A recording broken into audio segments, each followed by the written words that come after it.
안녕하세요. 3월 28일 토요일입니다. 요즘 아마 다 그렇게 생각하실 것 같아요. 그동안에 일상으로 느끼며 살았던 그 생활이 너무너무 귀하고 소중했던 시간이었다. 우한 폐렴 사태를 겪으면서 외출도 자제해야 되고 누구 만나는 것도 눈치 봐야 되고 여러 가지 제한해야 될 일들이 많잖아요.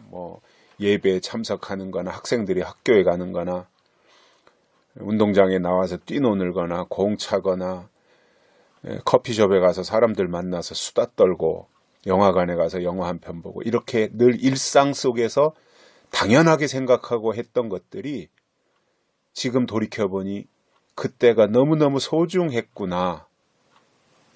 이런 생각들을 아마 많이 할 것 같아요. 저도 그렇더라고요. 그래서 그야말로 어떤 이선희가 불렀나요? 아, 옛날이요.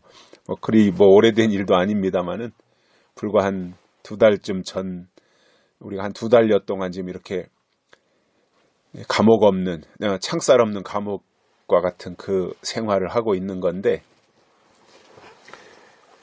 불과 한 2달여 전의 시간들이 굉장한 축복이었고 특권이었고 그랬는데 너무나 그저 망각하고 당연하게만 여겼지 그게 그렇게 소중한 것이었구나 이것을 모르고 지내왔던 것 같아서 그러한 시간들이 다시 온다면 정말 주신 분을 위해서 또 나 자신을 위해서 내 주변에 있는 사람들을 위해서 소중하게 사용할 수 있겠다. 그러한 다짐과 결심도 해봅니다. 아무튼 건강하시고 우리나라가 그래도 의료보험 제도가 잘 돼 있다 보니까 저 유럽에 비해서 잘 치료가 되고 있죠. 이러한 모습이 좀 잘 유지되어지고 그래서 빨리 이제 모든 것들이 다 종식되어지고 우리의 삶이 다 일상으로 돌아갈 수 있기를 간절히 바라고 일상으로 돌아가되 우리의 어떤 현재 처한 정치적 현실도 쓰나미처럼 몰려와서 국민들을 너무너무 힘들게 하고 무슨 적폐청산이니 이러한 식으로 치우쳐가지고 어떤 이념에 사로잡혀서 몰아쳤던 이러한 것들도 다시 다 제자리를 잡고 그러기 위해서 4.15 총선 정말 나라를 위해서 투표를 해야 될 것 같고 다른 사람 생각할 거 없습니다. 나라를 먼저 생각하고 나라를 사랑하는 사람 그리고 국민을 아끼고 소중히 여기는 사람을 선택해서 표를 던진다면 그러한 사람들이 이곳저곳에서 당선이 되어서 국민을 대표해서 나라를 살리는 역할을 해낼 수 있을 것이다. 이렇게 생각을 해봅니다. 3년 동안 얼마나 힘들게 살아왔습니까? 정말 열불나고 또 처절하고 한심하고 답답하고 분통 터지고 그러한 마음으로 살아왔는데 이제 좋은 그야말로 새로운 또 국민을 섬길 줄 아는 군림하는 것이 아니라 섬길 줄 아는 그러한 사람들을 잘 선택해서 꼼꼼하게 살펴보고 잘 선택해서 그러한 분들에게 표를 몰아주어 가지고 기울어가는 그리고 무너진 대한민국을 다시 회복할 수 있기를 그야말로 간절히 바라고 있습니다. 그렇게 될 것이라고 확신을 합니다. 이번에 선거가 잘못되면 윤석열 검찰총장 쫓겨납니다.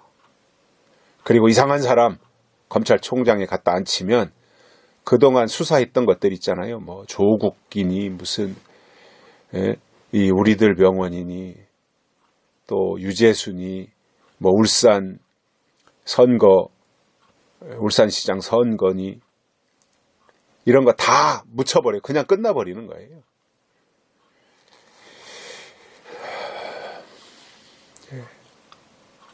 중대한 결단이 또 중대한 선택이 남아있다라고 하는 거 꼭 기억하고 또 사람들 만나거든 현재 우리나라의 현실을 직시하고 올바른 선택을 할 수 있도록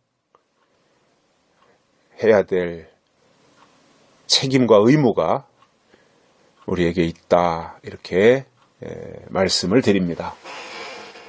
오늘은요 에베소서 5장 17절입니다. 그러므로 어리석은 자가 되지 말고 오직 주의 뜻이 무엇인가 이해하라. 아멘. 자, 바울이 에베소 교회 성도들을 향해서 말하는 말씀을 준 내용입니다. 어리석은 자가 되지 말고 주의 뜻이 무엇인지 이해하라. 이 말을 바꾸면 어떻게 되느냐 하면은 주의 뜻이 무엇인지 이해를 못하는 사람은 어리석은 사람이다 이렇게 되는 거예요. 그러니까 지혜로운지 어리석은지가 어디에 달려 있다는 거예요? 주의 뜻을 이해하느냐 못하느냐에 달려 있다는 거예요. 주의 뜻이 중요하다는 거죠. 하나님의 뜻이 중요하고 또 우리가 영적이라면 하나님의 뜻을 깨닫고 이해하게 되어 있고 그리고 그 하나님이 제시하는 그 방향으로 움직이게 되어 있다는 거예요. 이게 지혜로운 신앙이라는 거예요. 자, 열처녀의 비유에서도 우리가 깨닫는 것이 뭐예요? 미련한 5처녀, 슬기로운 5처녀 10명 다 신랑을 기다리다가 졸고 자고 그러고 있었지만 결국 그 차이가 어디에서 나타나느냐면 신랑이로다 맞으러 나오라 하는 목소리가 들리고 나니까 열처녀의 차이가 확연하게 나타났어요.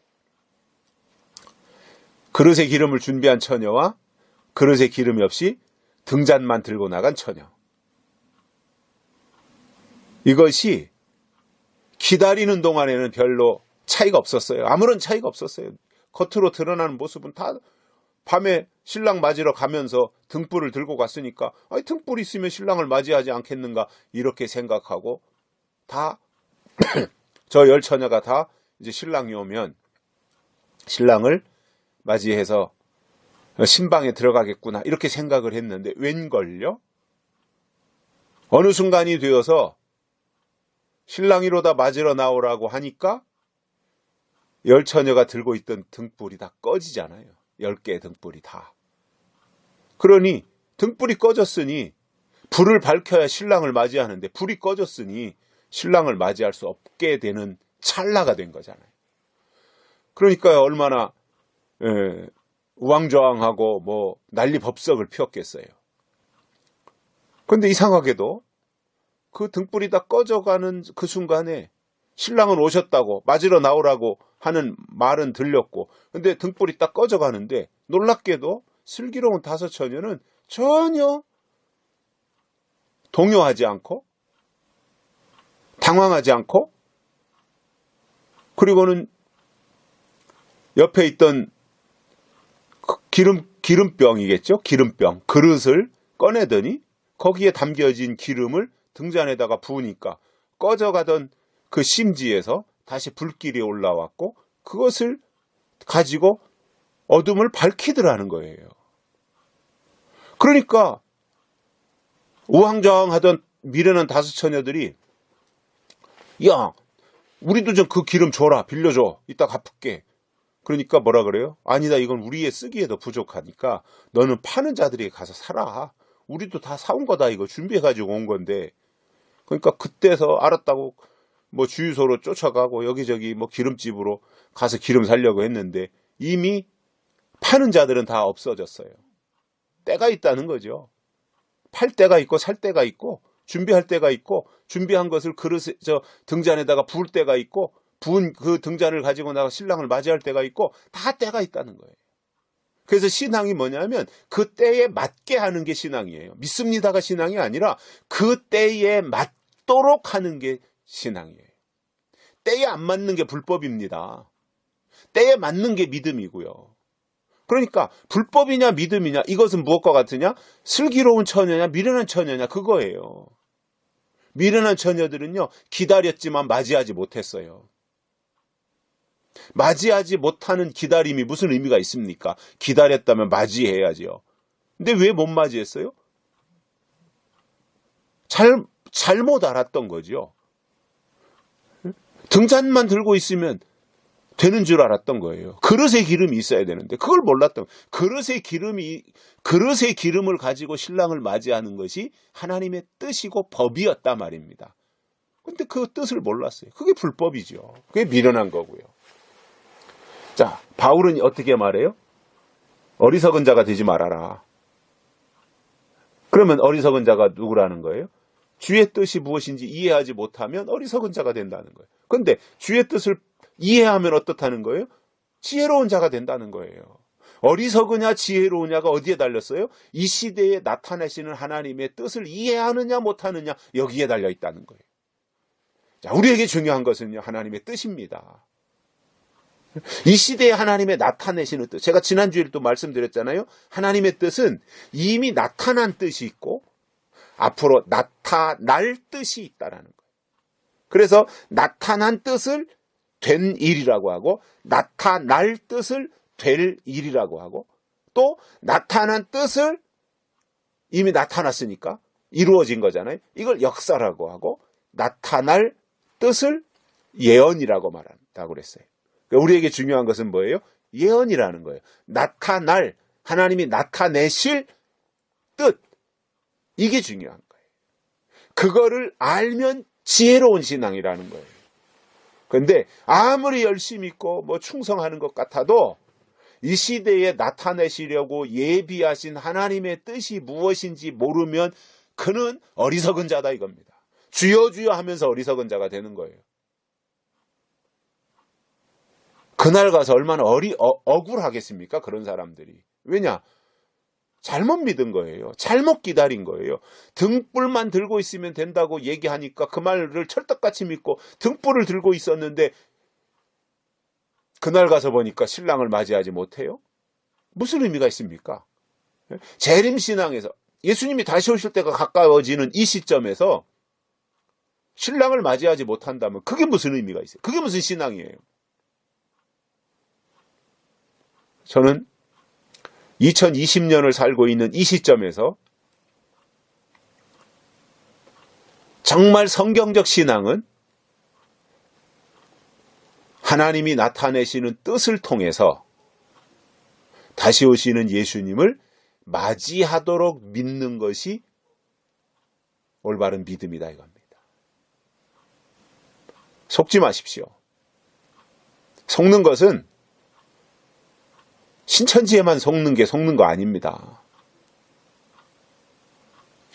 여러분 중에 어떤 분들이 몸담고 있는 교회 안에서 나타난 뜻은 말하면서 나타날 뜻을 말하지 않으면 그것도 속는 겁니다. 교회에서 예언의 말씀이 빠지면 교회 아니에요.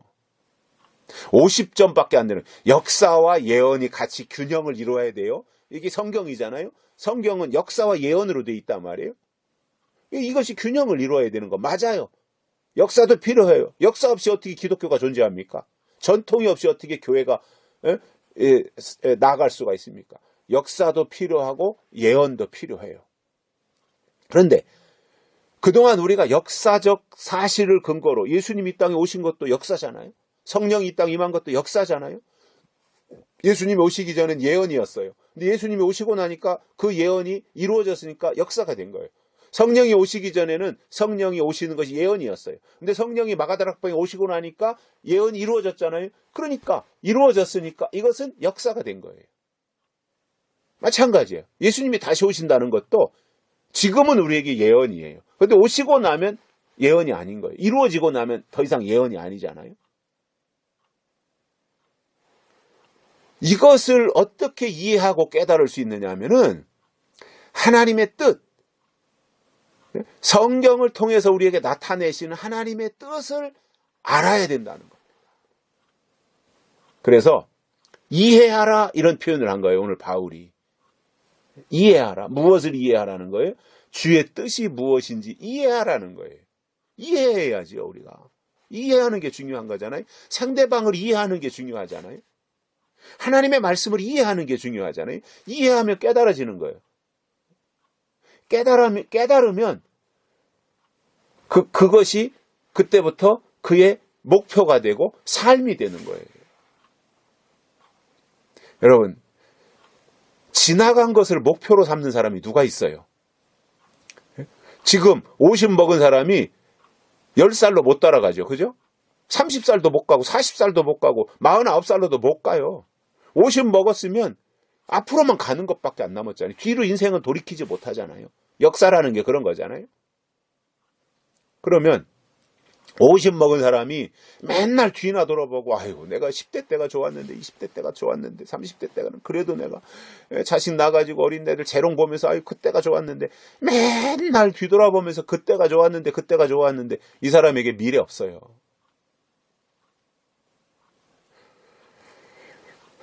그런데 50 먹은 그 사람이 지금까지 살아온 어떤 자기 개인의 역사, 지금까지 살아온 지난 날들의 어떤 추억, 그리고 지난 날들의 모든 과정을 고스란히 자기의 마음에 담고, 그리고 가족들과 함께 3년 후를 바라보고 5년 후를 바라보고 10년 후를 바라보면서 지금 이 땅에서 아버지로서 가장으로서 땀 흘려 노력해서 가족들 뒷바라지하고 자식들은 아버지의 고생과 엄마의 수고를 생각하면서 내가 열심히 공부해서 성공해야 되겠다. 그러면서 앞을 바라보고 나아가는 그 사람에게 미래가 있는 거잖아요. 장래가 있는 거잖아요. 신앙도 똑같아요. 맨날 뒤나 돌아보고 말이죠. 저 뭐 구약이나 돌아보고 뭐 이 출애굽했던 거나 돌아보고 아브라함 때나 돌아보고 예수님이 십자가나 돌아보고 마가다락방에 성령 임한 거나 돌아보고 그리고 앞을 보지 못한다면 그게 무슨 의미가 있습니까? 저는 오늘 이 시대 교회가 거기에 머물러 있다고 생각하는 거예요. 역사는 중요해요. 그것을 디딤돌 삼아서 역사만 쳐다보고 역사에 머물러 있으라는 것이 아니라 그 역사를 발판으로 삼고 역사를 거울로 삼아서 앞으로 나가는데 역사가 의미가 있는 거예요. 우리에게 중요한 것은 될 일입니다. 예언입니다. 예언. 지금 우리에게 예언은 요한계시록이에요.